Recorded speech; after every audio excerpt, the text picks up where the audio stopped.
Hey guys, Robert here with Forever Fit. I'm basically showing you guys what I'm going to be cooking for my meals for the next few days here.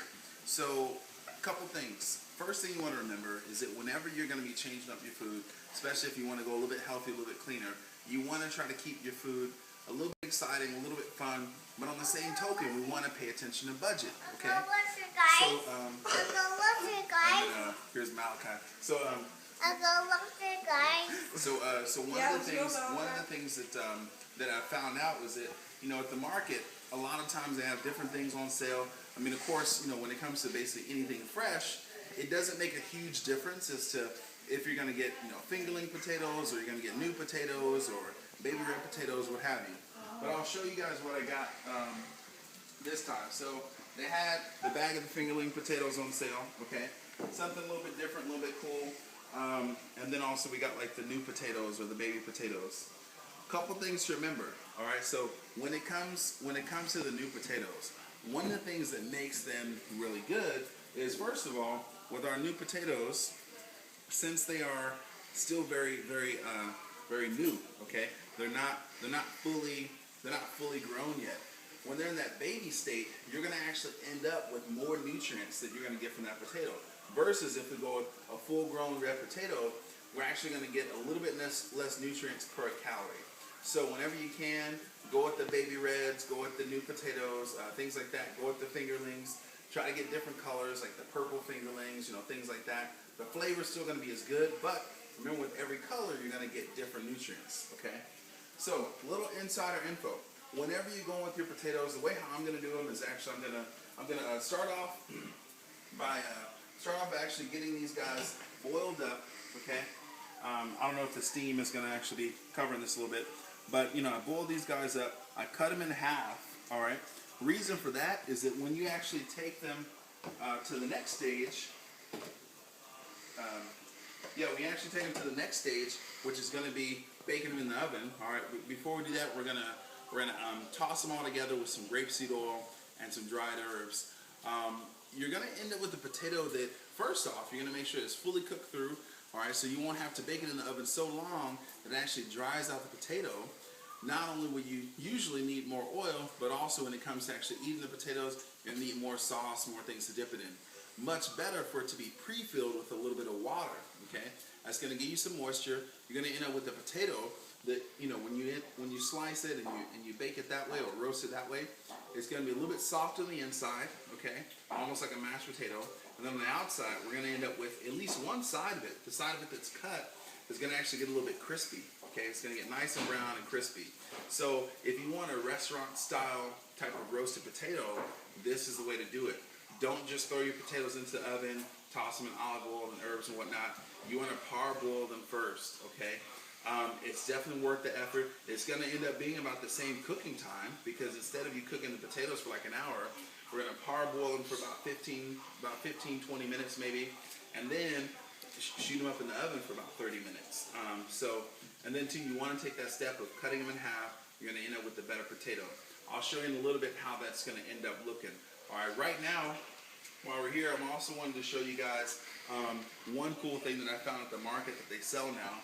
They call it British bacon. I think I already threw away the package. But essentially, normally I cook my bacon a little bit darker than this, okay? But if we look at it, it's very similar to a Canadian bacon. All right, it's pretty much a Canadian bacon, right? It's rather thin cut, okay? Same flavor that you're gonna get from like a Canadian bacon. This stuff is dangerous, okay?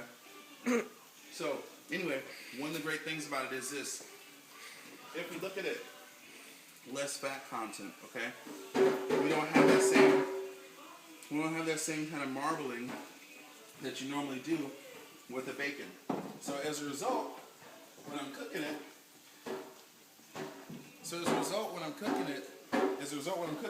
take a look at the pan, right? We don't have very much oil there, okay? So we're gonna end up with a lot less oil. There we go. Now we're getting some good browning. All right. Usually the first batch doesn't turn out quite as well. All right. Versus the second batch. Now we're getting some nice color on that. So anyway, you're still gonna end up with nice crispy bacon. All right. And this Boom, this is going to be round one to get ready for that kale and Brussels sprout salad, okay? Once again, boom, from the market, okay? This type of kale was the one that was on sale, so I just went for it. They got like 4 different types of kale that were available, all right? Brussels sprouts, once again, I don't like my Brussels sprouts, too, I guess you could say like too crunchy, right? I like them a little bit softer. So what I'm going to do is I'm going to half these, all right? I'm going to parboil those as well, and then I'm going to toss everything together, get them going in the pan, add in that balsamic vinegar, all that jazz. Okay, so my stir fry, getting ready for that right now, okay? So for the stir fry, I went on ahead, got the free range chicken thighs, okay? Already cut them up into small pieces. Next, we got the mirin, okay? Sweet rice cooking wine. It's just like a white wine. It's made from rice though, and it is an Asian thing, right? So I'm just going with a tablespoon of this, okay? We're chucking that in. That's gonna help out for the flavor. All right, one cool thing, just found out about this more recently, coconut aminos. All right, so a couple cool things to remember about the coconut aminos. First off, when it comes to this shift here, we're trying to cut out soy. Okay, we're cutting out soy for a number of reasons. The main ones, especially if you're a female, we're looking at what it can do to your estrogen levels. Okay, it can really throw your estrogen off. It can throw your thyroid hormone off. So for the sake of the challenge here, we want to give all the endocrine system a fair fighting chance in order to fully recover and get to full function again. Okay, so one cool thing you'll notice. If we look at the coconut, well, let's look at this one first. So this is what I normally would go for, okay? When I was doing more of a kind of cutting out gluten, now I'm going further. This is reduced sodium, okay? So reduced sodium, gluten-free soy sauce, tamari, really good stuff. Remember, after the challenge or maybe on a cheat day, you could totally do that because it's still at least gluten-free. We've got 710 milligrams of sodium, okay? So that's having 710 milligrams of sodium here.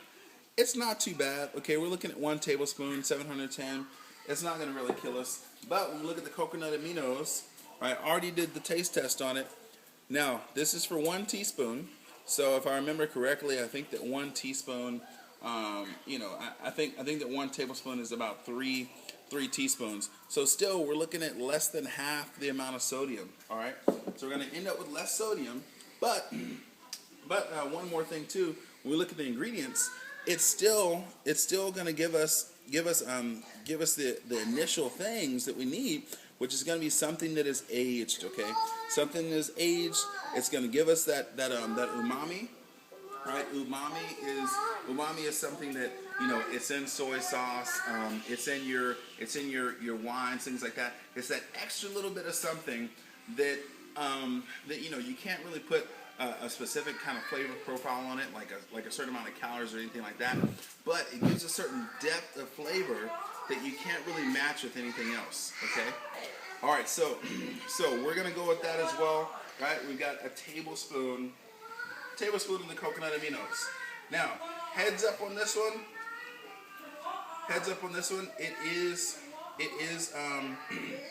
It is gonna end up with something that's going to be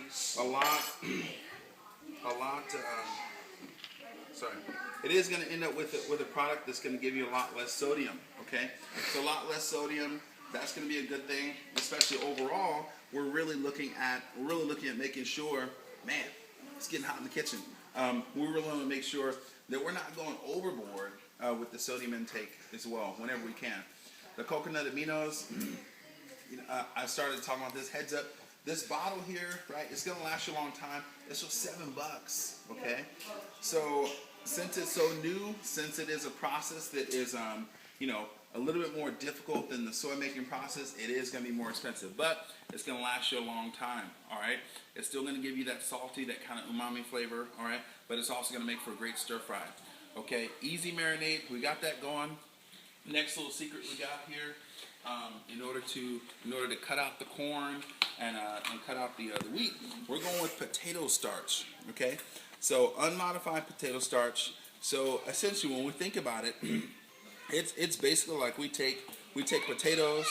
Okay, we take potatoes, we soak them in water, and that starch is actually you know that stuff that kind of makes potato water cloudy. That's what this is. Okay, just dried up. So it does go through a process, but it's not much more processed than anything else you're going to get. And when it comes to the way how the finished product is going to end up, if you don't have the cornstarch or something like that, you're just not going to get the bits of it to get somewhat crisped up. Okay, which is what we're going to need. All right, cool. So I'm going to go ahead. I used about 2 tablespoons of potato starch. It's really hard to deal with the tablespoon. I'm going to go ahead and toss this stuff up, let it sit for about 10 minutes, then we'll be ready to start the stir fry. Okay guys, so here we go. Now I've already gotten a lot of the things going. First off, I wanted to show you how the bacon, kale, and Brussels sprouts warm salad came out, right? So essentially what I did was I added a little bit to the recipe. I did like 3 cloves of garlic, okay, right after I took the British bacon out of the pan.